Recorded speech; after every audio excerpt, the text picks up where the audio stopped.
हमारे व्यस्त जीवन में ईश्वर की आवाज़। जब एक बच्चे को बड़ा खिलौना मिलता है तो उसका छोटा और पुराना खिलौना अपने आप छूट जाता है। जब किसी व्यक्ति को मोटरसाइकिल मिलता है तब उसका साइकिल उसे छूट जाता है।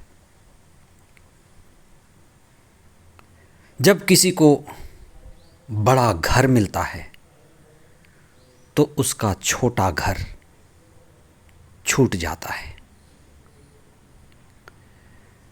जब किसी को ईश्वर मिल जाता है तब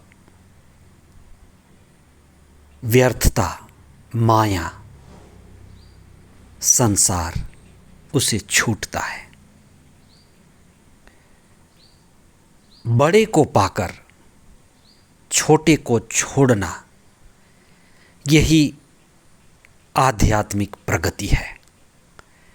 इसलिए हम आज इस पर चिंतन करें कि क्या हमने बड़े को पाया है।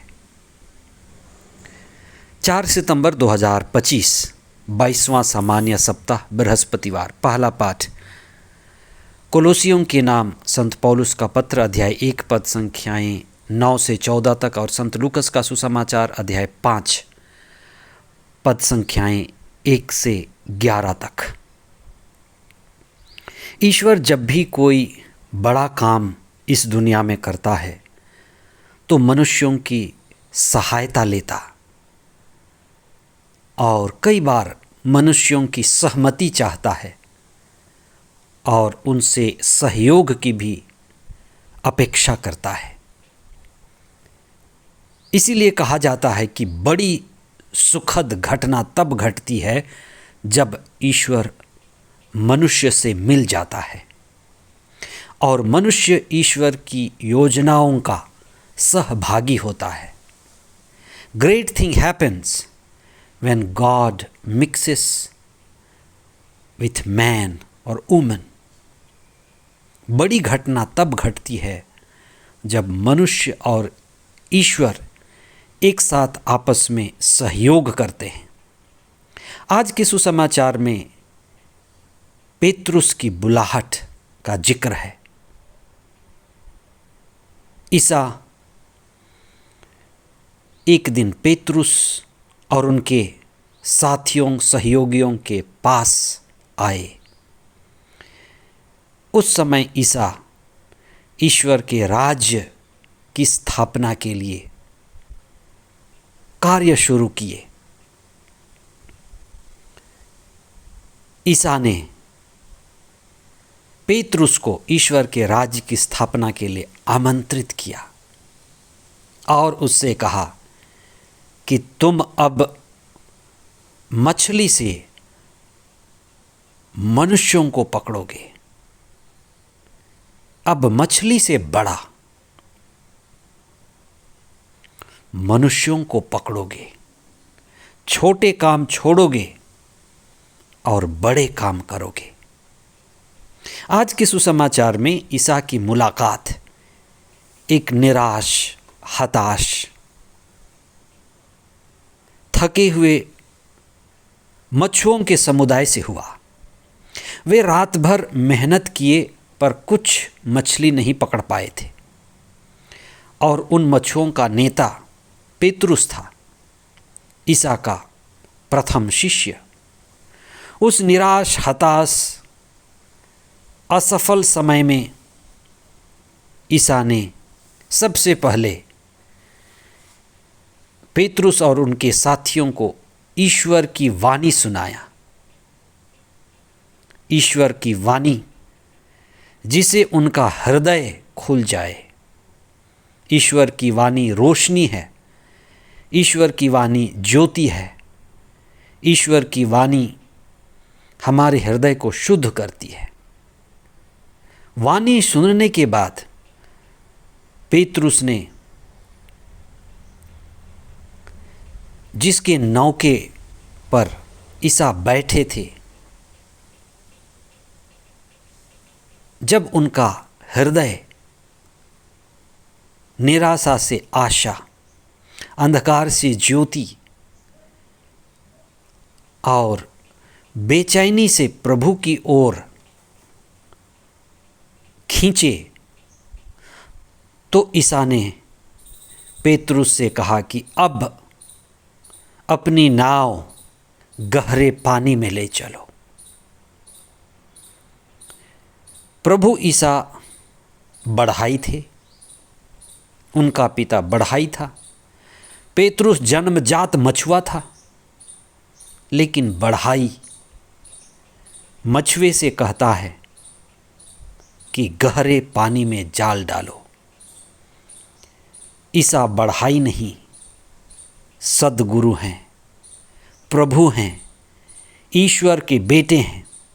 इसलिए उनका आदेश ईश्वर का आदेश था। गुरु का आदेश हमेशा जीवनदायी होता है। ईसा का आदेश, उसका पालन करना भारी सफलता में परिणत हो जाता है। पेतरुस ने ईसा के आदेश पर जाल डाला और प्रभु ने उसका फल दिया। भारी मछलियां फंस गई। ये क्या है? ये प्रभु के आदेश के पालन का चिन्ह है, चमत्कार है। जब भी प्रभु किसी को बुलाता है, इस तरह की दिव्यता की बातें, घटनाएं आम होती हैं। यह इसलिए होती हैं कि बुलाने वाले की आंख खुल जाए, बुलाने वाला देख सके, जो बुलाया गया है देख सके कि बुलाने वाला कोई साधारण नहीं, असाधारण है। पेतरुस की आंखें खुलने लगी, उसका विश्वास बढ़ने लगा और वह चकित होकर बोलने लगा। वह आश्चर्यचकित था। वह गिर पड़ा और कहने लगा, प्रभु मैं दुर्बल और पापी मनुष्य हूँ, मुझसे दूर हट जाइए। तब यह वह मौका था जब प्रभु ईसा ने उनसे कहा, अब तुम मछली नहीं लेकिन मनुष्यों को पकड़ा करोगे। तुम अगुआ बनोगे, तुम अगुवाई करोगे, तुम ईश्वर के राज्य के लिए काम करोगे। ईश्वर की योजना उसके लिए प्रकट हुई। हर एक व्यक्ति के लिए ईश्वर की योजना है। मेरे लिए, आपके लिए, हर एक व्यक्ति के लिए ईश्वर की योजना है। जब हम प्रभु के नज़दीक होते हैं, उनकी शिक्षाओं को जानते हैं, उनकी योजनाओं को शास्त्रों के द्वारा जानते हैं, तो वह हम पर अपनी योजना प्रकट करता है। संत पौलुस ने आज के पहले पाठ में कोलोसियों के लिए बहुत अच्छी बात कही है।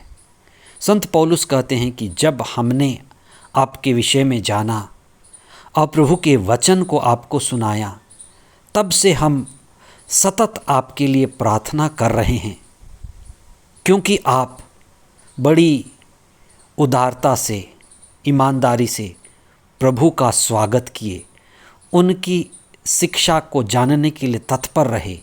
इसलिए हम प्रार्थना करते हैं कि आप प्रज्ञा में बढ़ें, अंतः दृष्टि में बढ़ें, पवित्र आत्मा में बढ़ें और ईश्वर जो प्रकाश है, आपको अंधकार से निकाला है, ईश्वर के राज्य के सहभागी होने के लिए आपको बुलाया है। आप इस संसार को, छोटी चीज़ों को, क्षुद्र चीज़ों को छोड़ें और बड़े यानी ईश्वर को ही पकड़ें और उसकी महिमा के लिए तैयार रहें। उसकी महिमा को देखने में, उसकी योजना को पूरी करने में, ईश्वर के राज्य के सहभागी होने में हमारी सबसे बड़ी उपलब्धि है। प्यारे भाई, प्यारी बहन, ईश्वर को ही लक्ष्य बनाएं, उसी को पकड़ें, उसी के राज्य के लिए कार्य करें और हमें आशीष मिलेगी। आमीन।